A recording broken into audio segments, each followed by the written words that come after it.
네, 황두영 작가와 함께합니다. 어서 오세요. 안녕하십니까. 네, 어떤 이슈입니까?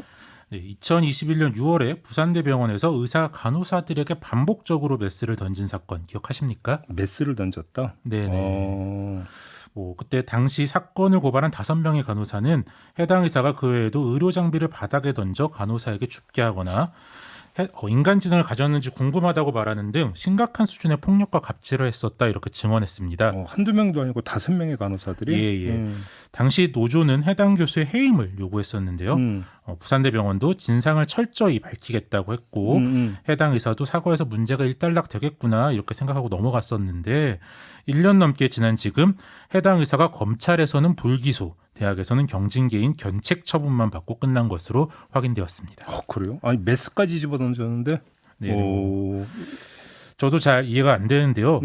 해당 의사는 간호사가 잘못된 메스를 건네자 이를 밀쳐내면서 메스가 바닥에 떨어져 꽂혔고 사람을 향해선 던질 이유가 없다고 입장을 밝혔던 던진 것으로. 게 아니라 그냥 떨어진 거다. 네. 이제 뭐 이렇게 엇갈리는 증언만 있고 증거 자료가 없으니 폭력 혐의에 대해서는 기소하지 못한 것으로 보입니다. 그래요? 근데 지금 뭐 5명의 간호사가 공동된 지금 진술을 했다면서요? 그렇죠. 뭐 복수의 간호사가 그 한 번이 아니고 여러 번 이렇게 일을 당했다고 증언했었는데요. 네. 뭐 이걸 증언이 엇갈린다고 한 걸 좀 이해하기는 어렵습니다. 네. 다른 사람들도 이제 함께 있는 업무 공간에서 일어난 일이니까 더 적극적으로 수사를 했다면 법원까지는 가서 따져볼 수 있지 않았을까 이렇게 생각이 드네요. 근데 지금 메스 던지고 말고 지금 폭언도 했다는 거잖아요. 근데. 네. 폭언에 대해서는 검찰이 지난 2월 무례한 행위에 해당할 수는 있으나 모욕으로는 볼 수 없다. 잠깐만요. 무례한 행위하고 모욕이 어떻게 갈라집니까? 글쎄요. 왜 그렇게 불기소 처분을 했는데요. 네. 이제 뭐 요새 검찰 출신 인사들이 좀 평소 언행이 너무 거칠다 이런 지적들도 많이 있는데 네. 역시 좀 검찰이 직장 내 폭언과 갑질에 대한 기준이 관대한 것 아닌가 뭐 그런 생각이 좀 드네요. 그래서 이제 검찰이 불기소했으니까 대학도 경징계로 간 겁니까? 예, 이제 뭐 이 직장 내 징계의 경우 의사가 부산대 교수 신분이기 때문에 징계 권한은 부산대학교에 있는데요. 예.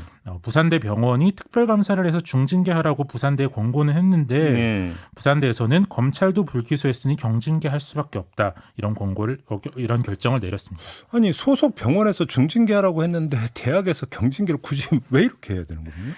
그렇죠. 뭐 더불어민주당 강민정 의원실이 부산대와 부산대병원에서 받은 답변 자료를 보면 경징계 사유로 생명을 다루며 시간을 다투는 수술실이라는 점, 해당 시기 혐의자의 업무가 과중했다는 점, 간호사가 빈번히 교차되어 원활한 협력이 어려웠던 점 등을 들었는데요. 이제 뭐 업무가 과중하다고 흉기를 던지고 폭언을 해도 되면 이제 대한민국 직장인 중에 살아남아 계신 분이 별로 없을 것 같은데요. 예, 저런 핑계들이 먹힌다는 게 오히려 평소에 뭐 병원과 대학에서의 노동자 인권이 얼마나 침해받고 있는지를 보여준다고 할 수도 있습니다. 이거는 정말로 피해자 중심주의가 아니라 정 거꾸로잖아요. 그렇죠. 피해자가 지금 그걸 어떻게 받아들였냐가 중요한데 그게 아니라 가해자의 상태가 되게 피로했으니까 힘든 상태였다. 힘들었으니까 이해를 하고 넘어가 줘야 되는 거 아니에요. 이 취지인 거잖아요. 한마디로 이야기를 하면. 예.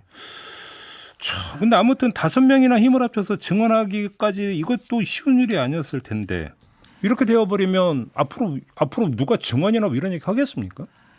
그렇죠. 뭐 그래서 많은 댓글들에서 수술실 CCTV 설치가 의무화되어야 한다 이렇게 지적을 해주셨는데요. 그래야 이제 환자뿐 아니라 노동자 인권도 보호될 것이다 이렇게 지적해 주셨습니다. 예. 작년에 이제 법안이 통과됐는데요. 환자 의식이 없는 수술에서 환자가 요청할 경우에 한해 소리 없이 CCTV로 녹화하는 내용입니다. 그나마도 이제 유예 기간을 2년으로 해서 내년 9월부터 시행될 예정인데요. 예. 지금 보건복지부가 구체적인 시행령을 마련하고 있는 단계입니다. 의사단체들은 여전히 CCTV 녹화에 반대하며 예외 조항을 최대한 넓히기 위해 노력하고 있는데요. 예. 관련 소식도 또 꾸준히 지켜보면서 소식 전해드리겠습니다. 그러니까 부산대가 경징계하면서 들었던 사유 중에 뭐 그 수술실이었다라는 점이 무슨 맥락인지는 조금은 이해를 할 수 있을 것 같아요. 저도 수술을 여러 번 받아봤고 그 중에는 뭐 저기 전신마취야 뭐 의식이 없으니까 알 길이 없지만 의식이 있는 상태에서 수술 받은 수도 있었거든요. 그러니까 수술실이라고 하는 것이 말 그대로 그 생명과 직결되는 의료 행위가 이루어지는 것이기 때문에 아주 고도의 긴장 상태가 유지가 돼야 되고 그러다 보니까 그러니까 조금만 뭐해도 과민 반응이 나올 수 있는 것까지는 제가 인지상정이라고 이해는 할 수 있겠어요. 하지만 그것도 정도 것이잖아요. 그잖아요. 근데 거기서 메스를 집어던지는데 이거는 아무리 수술실이라도 있을 수가 없는 일이잖아요. 거기다가 폭언을 그렇게 한다면 그거는 긴장감을 높이는 게 아니라 오히려 주눅들게 만들고 경직되게 만드는 거잖아요. 그렇죠. 오히려 수술실이니까 뭐 S를 던지는 등 위험한 행동은 절대 있어서는 안 되는 행위가 아닌가 뭐 그렇게 볼 수도 있을 것 같습니다. 지금 마중물님이 간호사가 다트판입니까? 메스를 왜 던져요? 이렇게 지금 댓글을 달아주셨는데 이런 거잖아요. 그러니까 문제는 이런 것들이 아무것도 아닌 것처럼 이게 어떤 뭐냐면 이 공간에서 나타나는 특성이라고 생각하고 넘어가는 이런 문화가 오히려 이런 어떤 행위를 근절을 시키는 게 아니라 계속 뭔가 남아있게 만드는 주된 원인이 아니냐 이렇게도 좀 이야기할 수 있는 거 아니겠어요? 네, 뭐 이번처럼 이렇게 유야무야 넘어가게 되면은 참 나중에 간호사들이나 다른 노동자들이 갑질을 고발하는 것들이 더 어려워지지 않을까. 그런 그리고 생각이 들었습니다. 검찰 불기소도 이해가 되십니까? 이해가 안 되죠. 그러면 예를 들어서 술 먹다가 멱살 재배하다 말고 그럼 술병 던져도 그럼 불기소합니까?